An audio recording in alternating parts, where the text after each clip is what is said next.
All right, first off, congratulations to the Cincinnati Bengals. We got dominated, plain and simple. I talked about it last week. If Buffalo was not going to play their best game, they were going to lose this game in embarrassing fashion, and that's exactly what happened today. Joe Burrow was absolutely spectacular.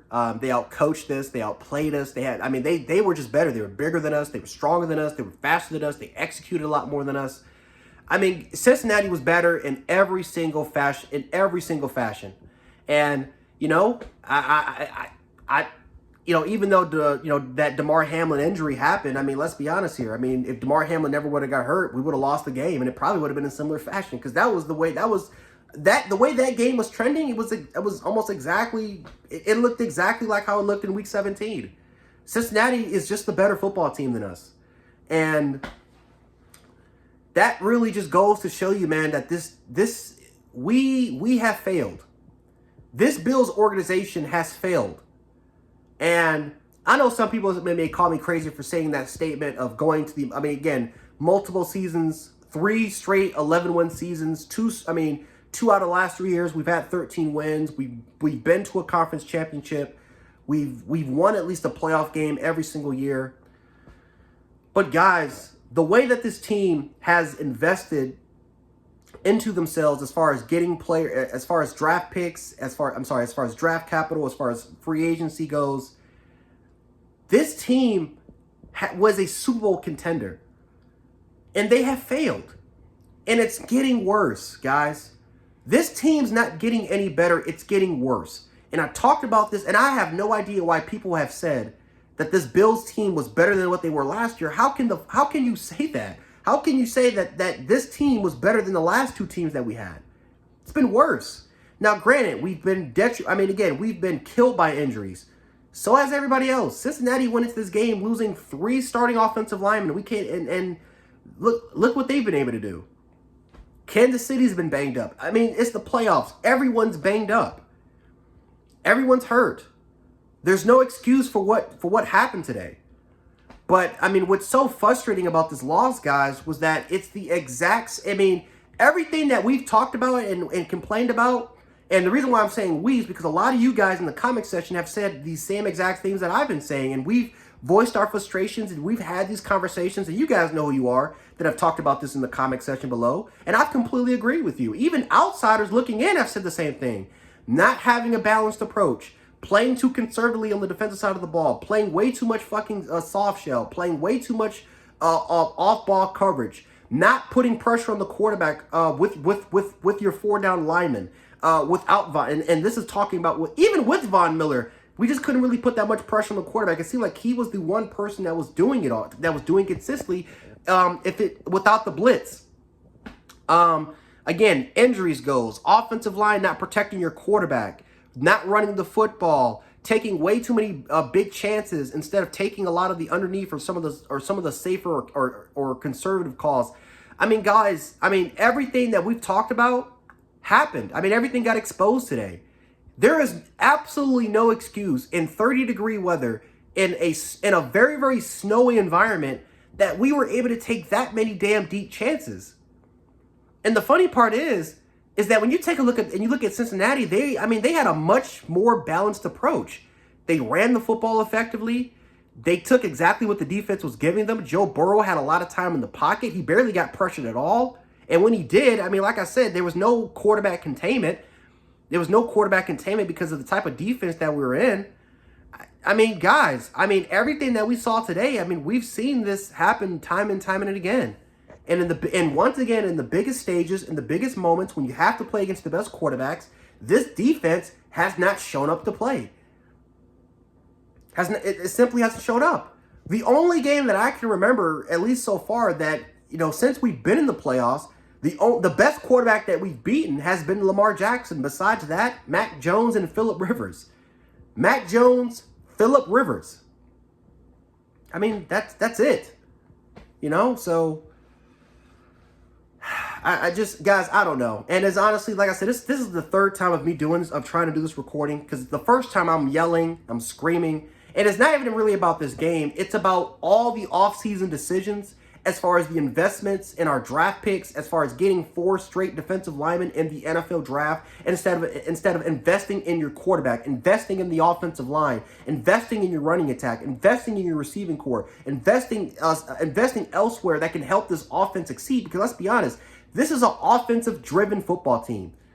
We're not balanced, but this is a pass-happy, offensive-driven football team, and we don't really even invest in it. We invest so much on the defensive side of the ball. We're so worried about beating Kansas City that sometimes we forget about other teams exist. We forget that other teams exist and that they're going to find ways to get better and that they're going to do things their way that they find to be successful for their team. And yet it seems like for us, we branch out and we focus so much on other things that we forget about the little things that helped us get us to this part. Because investing in our offensive line, that is what made Josh Allen into an elite quarterback. Investing in your receiving core by getting Stephon Diggs, that is what helped us get to the point of getting to a conference championship game. And then when you take a look at what happened the last couple years, it's been, oh, let's invest in the defense. Let's invest here. Let's invest in other areas that doesn't really help out what's most important, which is our quarterback. So that's why I was yelling and I'm screaming and I'm just frustrated, man. Listen, I know some of you guys probably would like me to yell and scream because let's be honest here, the last couple years in the playoffs, my videos have gone viral. It's gone pretty damn big, man. But I don't have the time for it, man. The same shit that we've seen over and over and over again, I'm sick of it. I'm honestly sick of it, man. And you know, I think the crappy part about this season is that this team is not getting younger, guys. It's getting older. Tremaine's going to be a free agent. Saffold's gone again, so we have to worry about the offensive line because we keep signing these old-ass veterans to one-year contracts. You still have to worry about your slot receiver. You have no slot receiver besides McKenzie, because a lot of them were just on one-year contracts.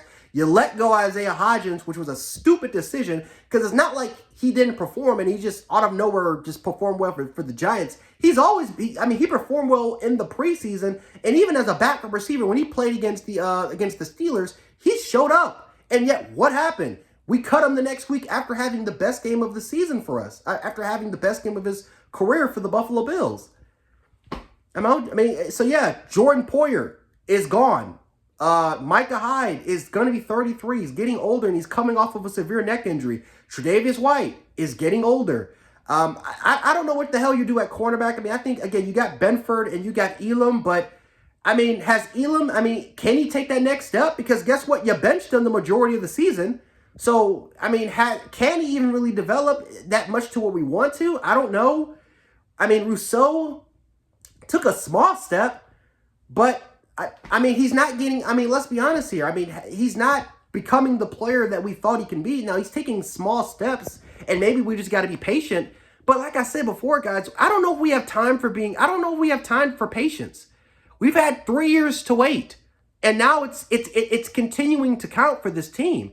This team is getting older. The window is closing, and it's frustrating. It's frustrating, man. That's what's worse about this loss is that it's closing. This team that we've been so reliant on the 17 and 18 draft class and free agency, they're leaving. They're getting older. It's one of the two. They're either leaving or they're getting older. And that's what's killing me right now. I don't know what this team has to do. I don't know if they have to fire Frazier.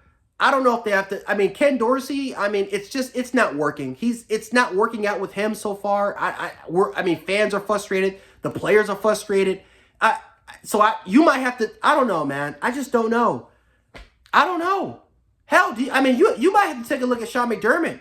As a fan, we might have to have that conversation because we're not doing the things needed to get the job done. And Cincinnati could be going to back-to-back Super Bowls. The Kansas City Chiefs are going to their 5th straight consecutive AFC Conference Championship game. It's the same two fucking teams. And we're just outside looking in. And I'm tired of it.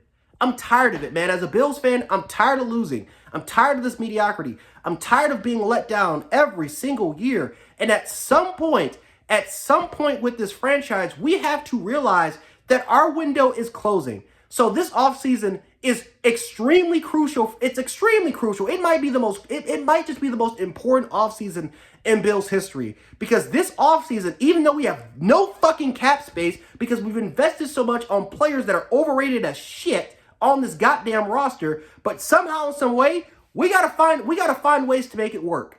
Because if we can't make it work this year, again, we'll be a good team, we'll be competitive, but that Super Bowl window, I think, could be gone. So that's just my thoughts about it. Again, I'm done with the yelling and the screaming. I'm tired of it. It is what it is. But congratulations to the Cincinnati Bengals. Good luck. I'll be cheering for you guys the rest of the way. And catch you guys on the next one, man.